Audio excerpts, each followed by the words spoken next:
રાજકોટ મહાનગરપાલિકાના આરોગ્ય વિભાગ દ્વારા શહેરમાં પનીર ઉત્પાદન અને વિતરણ કરતી 3 પેઢીઓ સામે મોટી કાર્યવાહી હાથ ધરવામાં આવી છે. Fortune milk and food, Shriram dairy અને શ્યામ ડેરી પ્રોડક્ટ્સને સીલ કરવામાં આવી છે. ત્રણેય પેઢી પાસેથી કુલ 4 ફોર્મલ સેમ્પલ લેવામાં આવ્યા છે, જેમાં પનીર અને મલાઈના નમૂનાઓને લેબોરેટરી તપાસ માટે મોકલવામાં આવ્યા છે.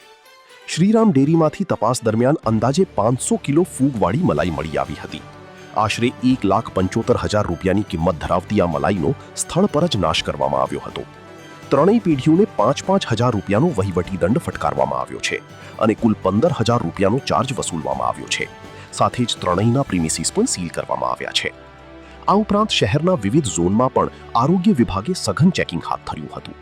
સેન્ટ્રલ ઝોનમાં રેલવે જંકશન સામે આવેલી 16 પેઢીઓની તપાસ દરમિયાન 47 કિલો અખાદ્ય ખાદ્ય સામગ્રીનો નાશ કરવામાં આવ્યો હતો.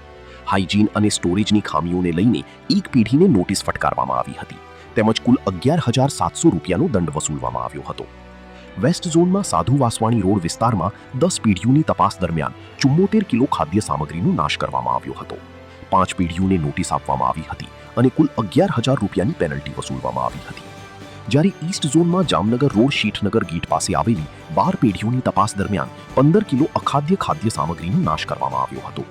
આરોગ્ય વિભાગે સ્પષ્ટ કર્યું છે કે ભેળસેળયુક્ત અને બિન આરોગ્યપ્રદ ખાદ્ય પદાર્થોના વેચાણ સામે આવી કાર્યવાહી સતત ચાલુ રહેશે.